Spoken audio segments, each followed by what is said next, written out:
Apakah insiden 3 orang tewas dan lainnya terluka di pesta pernikahan anak Deddy Mulyadi bisa dibawa ke ranah hukum? Kita tanyakan ke pakar hukum pidana Universitas Tarumanegara, Heri Firmansyah. Selamat petang, Pak Heri. Selamat petang, Mbak, my sister. Assalamualaikum warahmatullahi wabarakatuh. Waalaikumsalam warahmatullahi wabarakatuh. Pak Heri, insiden korban tewas di pesta pernikahan anak Deddy Mulyadi bisa dibawa ke ranah hukum? Kalau pertanyaannya terbuka, ya pasti bisa ya, bisa tidak. Tapi kalau ditanya pendapat saya pribadi, maka tentu ini akan panjang juga, harus ada proses penyelidikan terlebih dahulu ya. Tapi pada intinya memang menurut saya kalau melihat dari kronologis ini kan harus dipastikan dulu siapa pihak yang mengetahui, siapa yang melaksanakan dan sebatas mana tanggung jawabnya. Jangan-jangan fakta-fakta yang bukan fakta lah, katakanlah rangkaian-rangkaian peristiwa yang berseliweran di media saat ini itu juga belum tahu sebab pastinya apa berkumpulnya masyarakat tadi. Yang pasti empati kita ajukan ya pada pihak korban. Tapi apakah kemudian ini harus masuk ke ranah pidana? Saya rasa juga aparat penegak hukum dalam hal ini pihak kepolisian akan sangat berhati-hati ya Oke. untuk konteks ini karena tentunya akan banyak hal perbuatan-perbuatan semacam ini yang akan nanti bisa ditarik ke ranah pidana tanpa pertimbangan-pertimbangan yang matang dan jelas. Karena pada hakikatnya ini kan dalam delik pidana dikenal sebagai delik culpa, kelalaian. Nah, Hmm, memang ada kemungkinan di pasal 359 KUHP bahwa karena kelalaiannya menyebabkan kematian seseorang. hmm, Tapi tentunya tidak sesederhana itu, oke. kemudian atas dasar unsur tadi itu kan harus dipenuhi juga. Terpenuhi nggak unsur itu dalam perbuatan pidana yang disangkakan dalam peristiwa makan-makan tadi ya. Kalau memang benar itu adalah rangkaian peristiwa yang berujung menyebabkan orang meninggal itu karena adanya makan-makan tadi. Tapi kalaupun tidak, saya rasa sebenarnya apa yang dilakukan oleh Pak KDM itu sudah sangat tepat begitu ya Mhm. untuk datang kepada keluarga korban kemudian memberikan santunan. Itu Oke. sebenarnya hakikat dari apa yang diajarkan juga oleh nenek moyang kita kan bahwa ada rasa tepo seliro di sana, ada rasa keinginan untuk kemudian membantu mereka yang Oke. memang menjadi korban dalam hal ini. Pak Heri, Tapi tapi menurut Anda bahwa dalam peristiwa ini memang ada unsur kelalaian kan? saya tidak mengatakan itu pasti ada ya. Kelalaian itu kan juga banyak jenisnya. Tapi apakah kelalaian ini yang dimaksud sebagai perbuatan pidana? Tentu tidak, karena tidak 100% bisa dipastikan. Karena begini, bahwa ketika ada undangan ke satu tempat ya, sedangkan menurut mereka secara pandangan dalam konteks hukum pidana ini kan berarti ada dianggap dia punya pengetahuan nggak bahwa kalau kedatangan orang tadi kemudian meninggal dunia. Saya rasa Oke. penyelenggaranya dari awal tidak punya keinginan atau nawaitu Hmm, untuk mhm, menghilangkan nyawa orang, kan hmm, begitu dulu ya. Jadi mereka oke. juga harus dengar apakah kehadiran orang-orang ini memang melewati undangan dan memang dibatasi atau memang itu Hmm, hadirnya begitu saja. Ya kalau ada gimana ya, kita tidak bisa kemudian membatasi keinginan orang untuk berkumpul di satu tempat oke. kan. Nah, Oke. ini yang saya rasa sudah Lantas Pak dijaga. Heri, siapa Ya. yang harus diperiksa untuk membuktikan adanya unsur kelalaian ataupun tidak dalam peristiwa ini? Karena 3 orang yang meninggal, Pak Heri. Ya, tentunya kalau memang benar ini ada pemrakarsanya ya untuk kegiatan ini. Pihak-pihak yang berada di sekitar tempat itu kan kita lihat sebenarnya tempat itu sudah coba untuk dibarikade juga ya, cuman kan tembus karena terlalu ramai tadi masyarakat yang berkeinginan untuk hadir di kegiatan tersebut. Kemudian Hmm, juga sudah ada upaya untuk menutup pagar tadi agar lebih rapi ya, lebih rapi lah, cuman tidak berdesak-desakan. Tapi kan itu yang terjadi ini yang menurut saya yang harus kita lihat sudah eh, se- apa ya tindakan yang sebenarnya sudah diupayakan secara maksimal oleh rekan-rekan panitia tadi. Kalau oke. memang ini kegiatannya memang di setting dari awal seperti itu. Yang tidak yakin itu adalah kegiatan ini memang sudah di set up untuk kegiatan makan-makan dari awal tadi, ataupun Oke.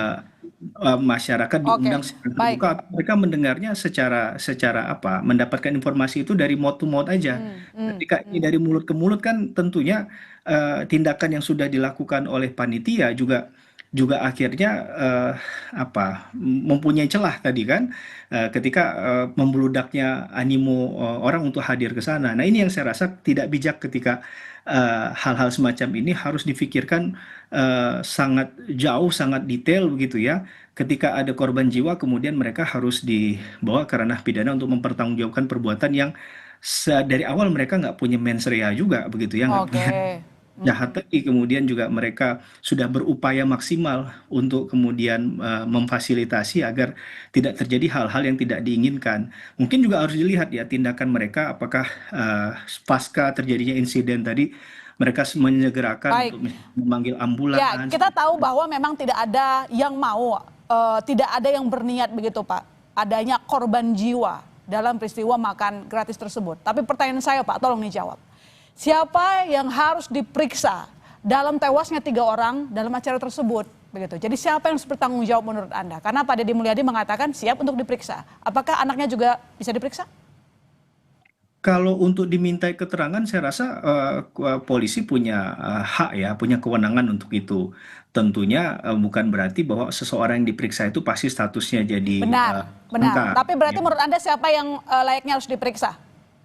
Ya, tentunya penyelenggara kegiatan tadi. Nah, ini yang harus dipastikan siapa penyelenggara kegiatannya. Apakah itu memang Pak KDM dan keluarga, atau malah yang menurut pernyataan yang terakhir itu beliau tidak mengetahui kan? Nah, itu sejauh mana? Kalau itu perlu konfirmasi langsung dari beliau, tentunya pihak kepolisian boleh-boleh saja, sah saja dalam hal proses penyelidikan seperti yang tadi disampaikan di prolog awal Kompas TV kan, bahwa sedang diadakan penyelidikan terlebih dahulu terhadap hal-hal ini. Maka eh, menurut ketentuan undang-undang, perintah undang-undang, seseorang wajib sebagai saksi untuk memberikan keterangan apa yang diketahui terkait dengan dugaan tindak pidana tadi. Saya rasa itu tidak sesuatu yang salah juga, Ya. malah menunjukkan ada itikat baik dari pihak penyelenggara kalau memang itu adalah pihak dari KDM ataupun tidak. Jadi siapapun yang saya rasa dalam hal ini berkaitan dengan tempat kejadian perkara, tentunya pasti akan dimintai keterangan. Secara normatif akan demikian, ya, karena polisi ingin Oke. mengetahui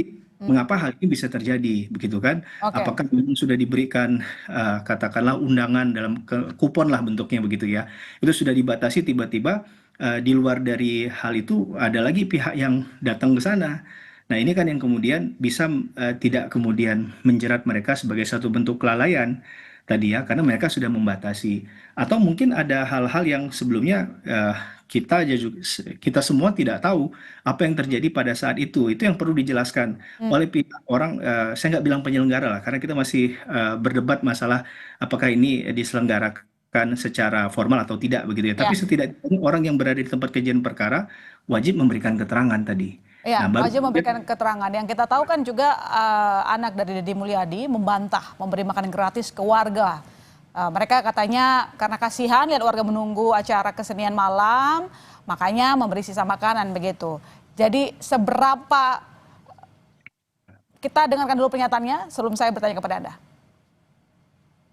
Ada yang mengatakan makan gratis dan segala macam.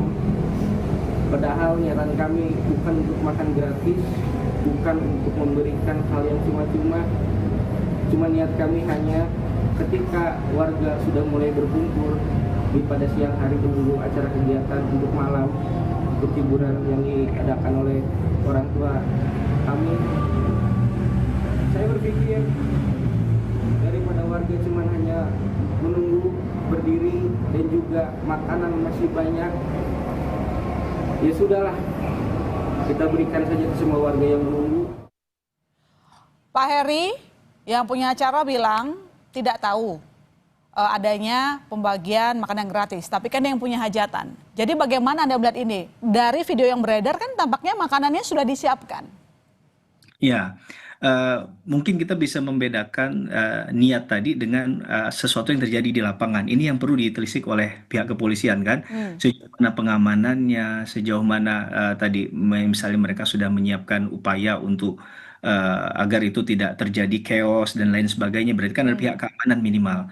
karena mungkin tidak terfikirkan akan terjadi mungkin ada yang terinjak-injak, kemudian pingsan, meninggal dunia dan lain sebagainya itu mungkin nggak lah. Tapi saya rasa ada pengetahuan dasar yang mereka upayakan sehingga mereka melakukan pengamanan itu dan itu yang menurut saya bisa membuat unsur kelalaiannya tidak terpenuhi nantinya, begitu ya. Hmm.